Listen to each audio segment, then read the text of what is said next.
Assalamualaikum warahmatullahi wabarakatuh. Salam pembelajar. Ketemu lagi dengan bincang kolaborasi BPSDM Hukum dan HAM dan Politeknik Imigrasi.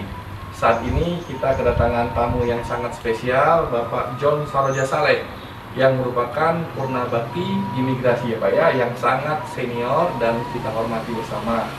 Yang saat ini beliau sudah berusia 90 tahun dan masih sangat sehat, masih aktif, masih menulis, dan banyak kegiatan-kegiatan yang dilakukan sampai dengan saat ini. Jadi langsung saja pada pertanyaan pertama, bisa Bapak menceritakan mungkin riwayat karir Bapak itu seperti apa Pak? Silakan.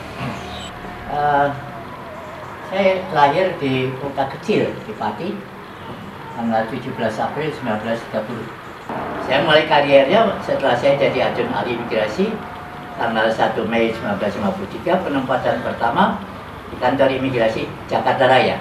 Sampai saya di situ, kemudian saya dipindahkan pada tahun 54 ke kantor imigrasi Singkawang.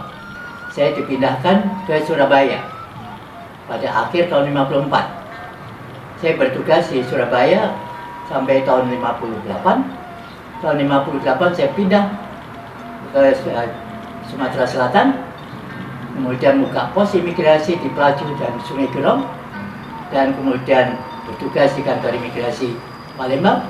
Dan pada tahun 65 saya dipindahkan dari Palembang menuju ke Papua. Kemudian 1968 sampai 1972 saya ditugaskan pada konsulat RI di Davao City, Filipina. Tahun 72 saya kemudian ditarik kembali bertugas di kantor di Direktorat Jenderal Imigrasi, dan lagi sebagai kepala kantor imigrasi Tarakan sampai tahun 79 kembali lagi saya ditarik ke Jakarta sebagai Kasubdit Lintas Batas. Setelah selesai penugasan itu tahun 81 saya diangkat sebagai kepala kantor imigrasi wilayah di Riau, sebelumnya integrasi. 1984 saya pindah lagi sebagai kepala koordinator pusat keimigrasian, sekarang kepala divisi keimigrasian yang ada di Bali.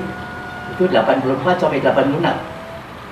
86 saya mengajukan permohonan pensiun dini kepada Bapak Menteri Kehakiman Ismail Saleh.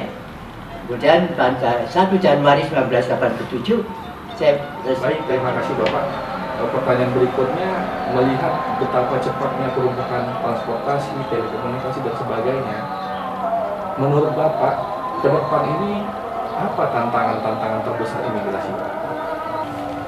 Ya Mas, kita sekarang dihadapkan pada perubahan yang sangat-sangat mendasar lagi, yaitu yang dinamakan era milenial dengan generasi milenial.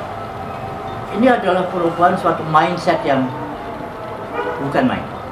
Kita kembali apa yang dijadikan moto oleh Kementerian Hukum dan HAM, yaitu dengan pasti profesionalisme, akuntabilitas, sinergitas, transparansi, dan kemudian adalah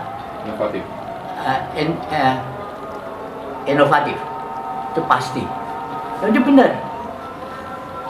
Karena tanpa itu perubahan mindset kita akan sulit menghadapi kemajuan arus teknologi informasi, lalu kemudian perubahan budaya yang secara juga katakanlah harus kita hadapi untuk bagaimana mengatur generasi milenial, terutama yang masuk pendidikan imigrasi di Poltekkes ataupun bagaimana belajar jenis pendidikan imigrasi, untuk bisa benar-benar menjadi pengawal pintu gerbang yang dalam hal ini pakai Sasanti Bumi Pura Wira Wibawa.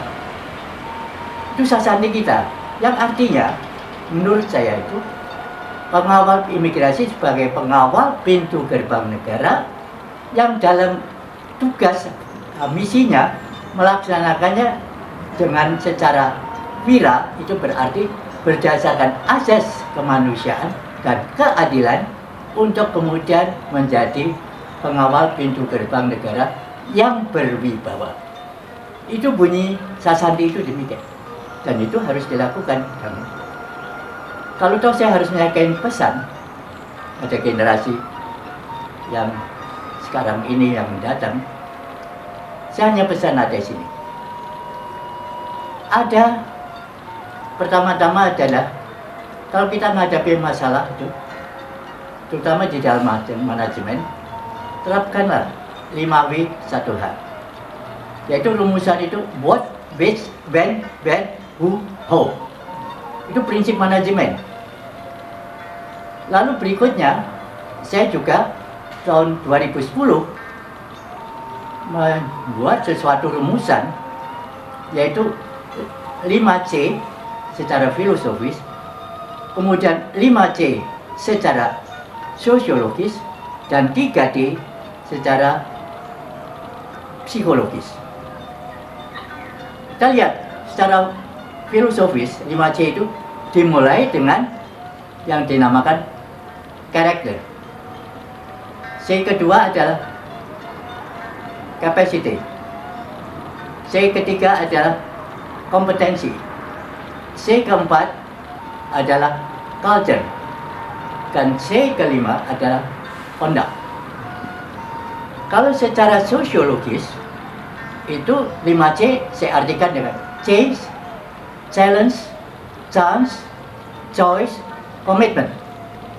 Kalau secara psikologis, yang namanya 3D adalah devosi, dedikasi, determinasi. Itu pesan saya kepada generasi yang akan datang. Dan disitulah letaknya yang saya katakan, sebagai pengawal pintu gerbang, hendaknya dalam sikap dan perbuatan dilandaskan pada moralitas, mentalitas, dan integritas. Itu saja, Mas.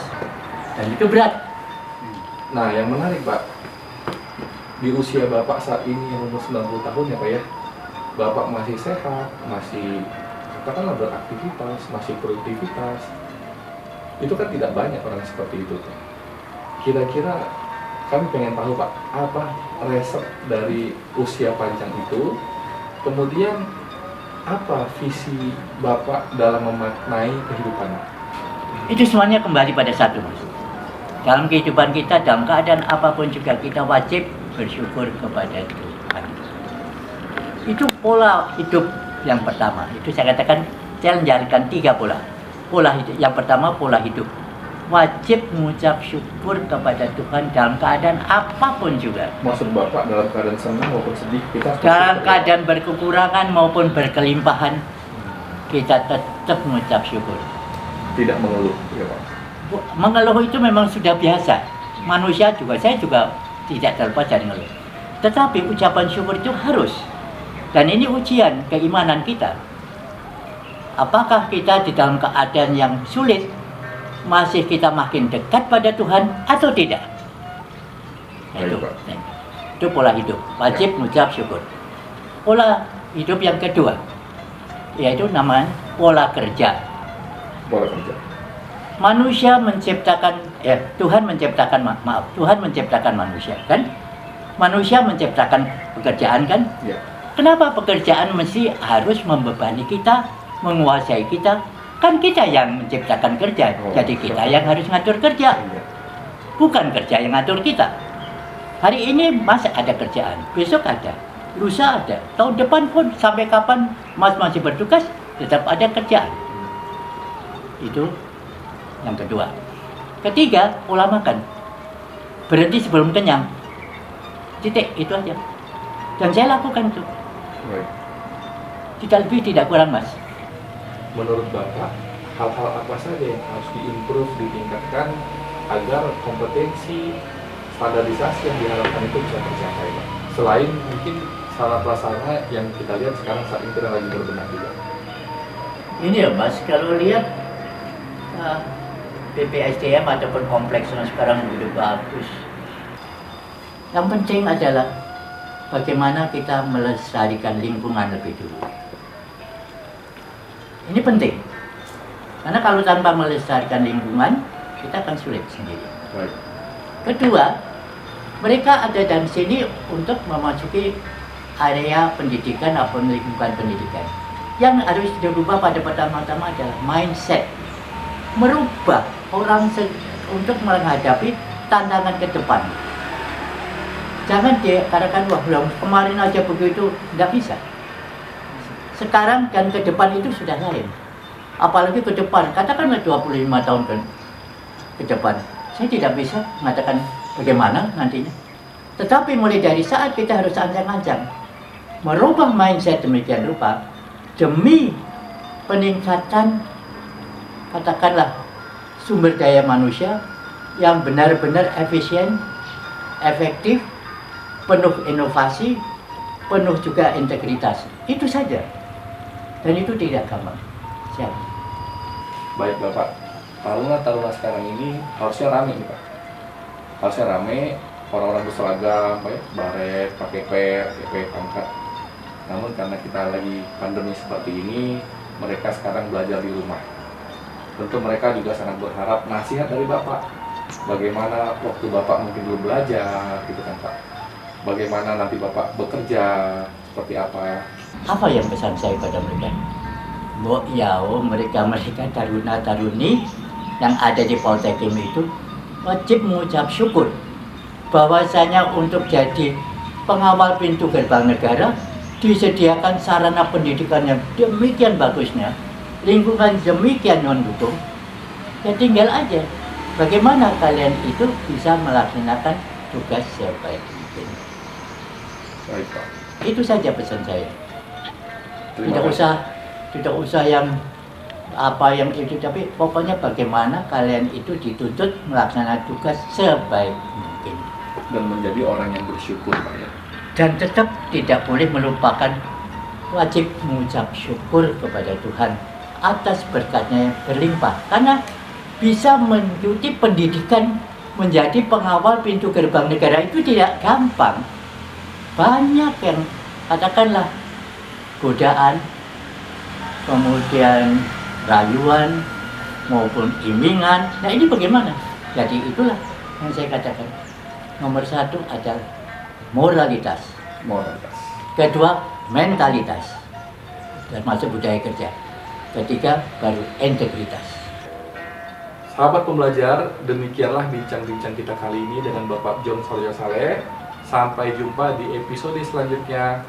Wassalamualaikum warahmatullahi wabarakatuh. Salam pembelajar.